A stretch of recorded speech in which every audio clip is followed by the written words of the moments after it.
Good evening there, everybody. What is happening? Hopefully, y'all are having a wonderful day today.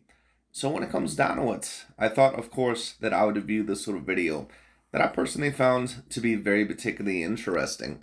And this is going to be another video by that of DontaesBoxingNation, a channel that I like to review quite a bit because oftentimes of his bias and, in my view, double standard type of commentary.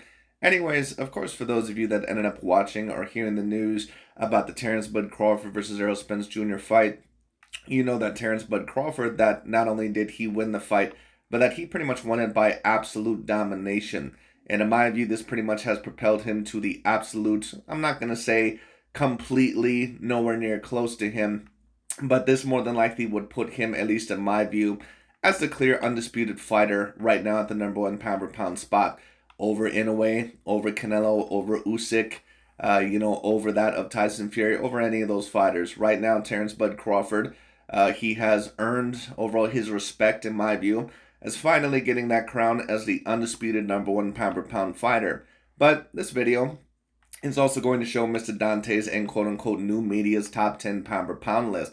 And I thought that I would review this because, once again, they've always had certain standards against certain fighters of why they can't be the number one pound for pound fighter or why they can't be top five. But you'll notice that there is no consistency with their list, or there's certain things that make no sense. Like when they say that Vasily Lomachenko could not be top five pound for pound or never the number one pound for pound fighter because he was a guy all in all that had one loss on his record. But then they overall have Jamel Charlo over someone like that of Alexander Usyk. That doesn't make any sense because they claimed that once upon a time that Terrence Bud Crawford, that he was always over someone like Vasily Lomachenko or Canelo because they already had a loss on their record and that he was more dominant and that all in all that he was undefeated.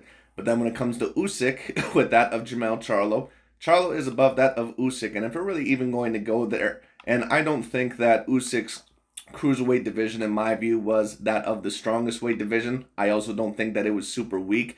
But if we're going to go there, there was probably more competitive matchups there than the majority of Jamel Charlo's fights at 154. Just telling it, how it is.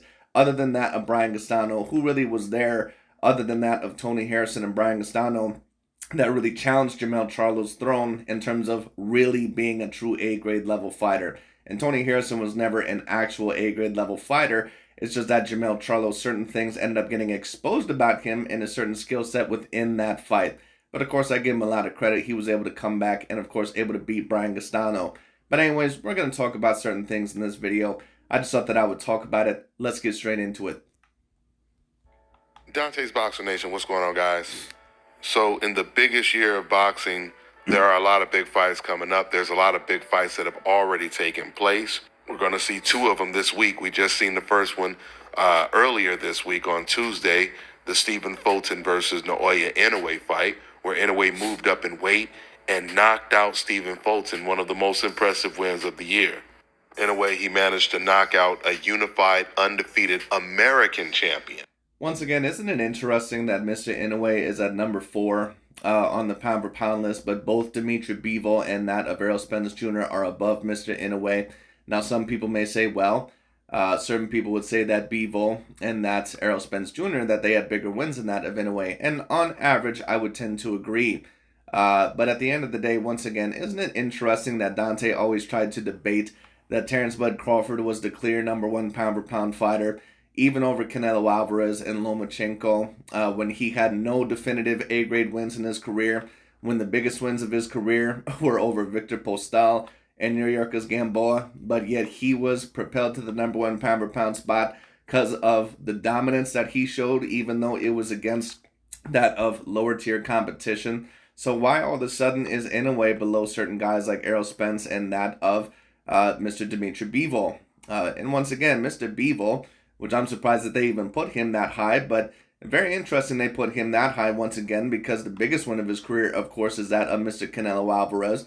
And as we all know from Dante's perspective, at least as he so claims, Canelo is this quote-unquote average fighter, and he's a guy that was always overrated. So interesting that they put Dimitri Bivol at the number 3 pound for pound spot for really only ever winning one belt in his whole entire career.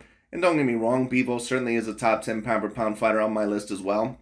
In fact, I agree with a lot of these fighters being on the pound for pound list. The only ones that I probably would not have on there is Gervonta Tank Davis, just because I don't think that he's ever defeated a fighter on his same level of caliber. And on top of that, he's never won legitimate belts in the other two weight divisions that he's been in.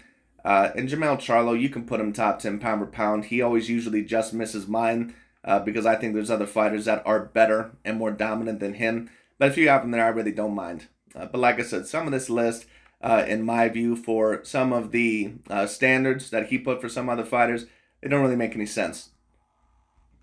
But tonight, we have two undefeated champions that are both on the pound for pound list, and both have been on the pound for pound list for quite some time.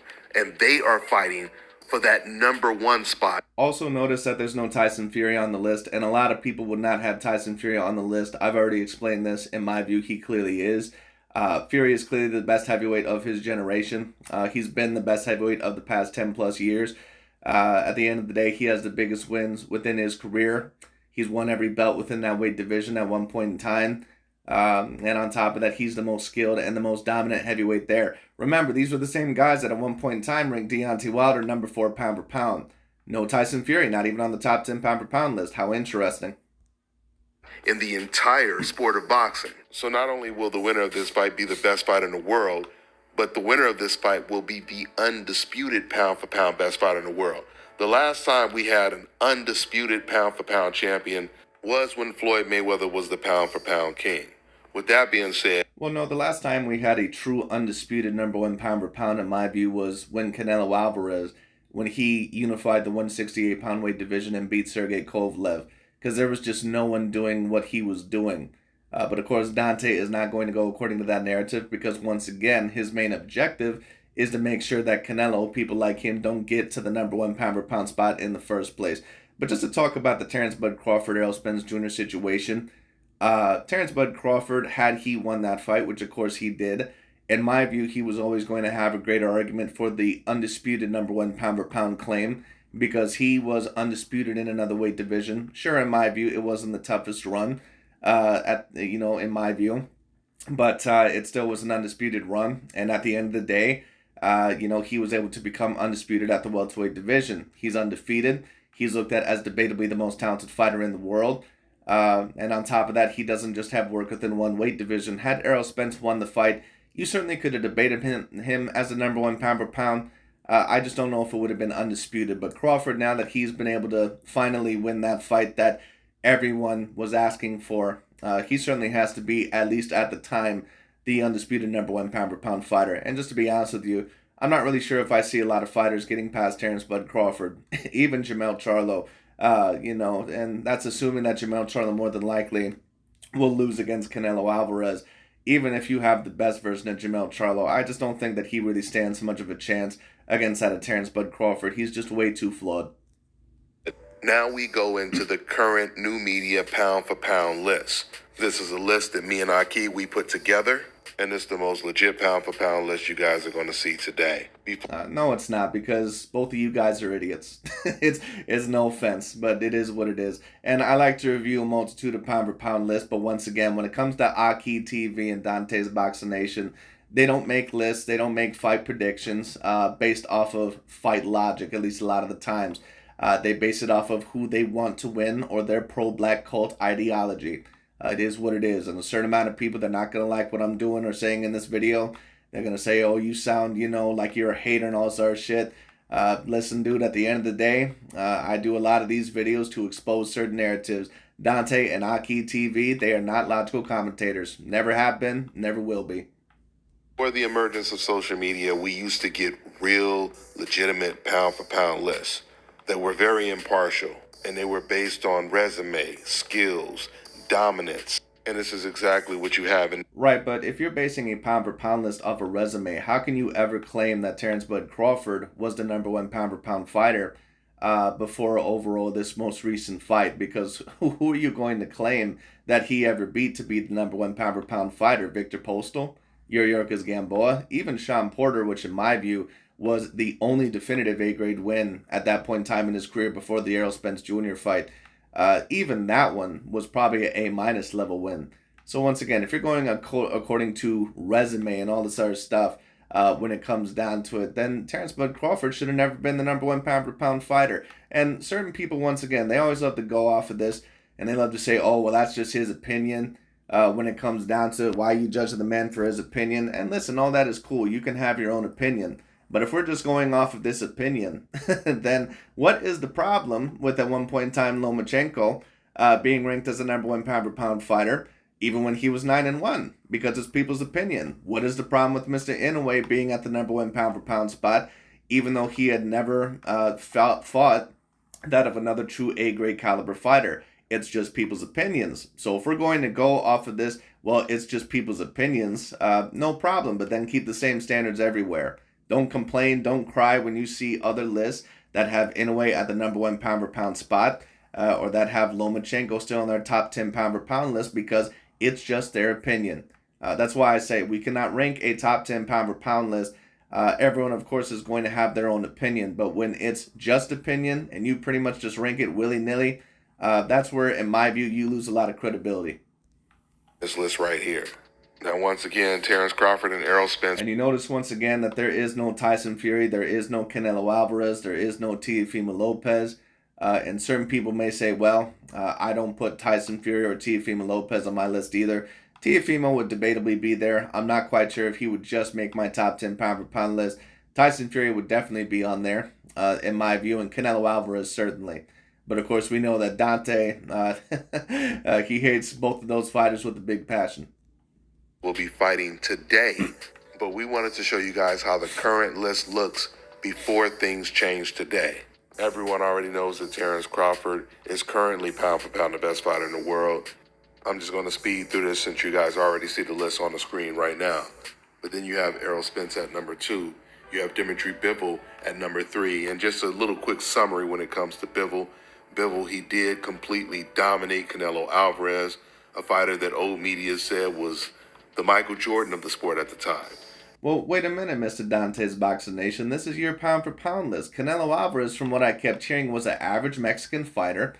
He's a guy all in all that apparently was ducking all the elite level caliber competition. Why is Dimitri Bivol ranked so high in your pound for pound list? Once again, people will eventually, people who are full of shit, they will eventually tell you what they truly believe. How is Dimitri Bivol at number 3 on your pound for pound list when Canelo's just an average Mexican fighter? And then he came right back and dominated a previously undefeated Gilberto Ramirez.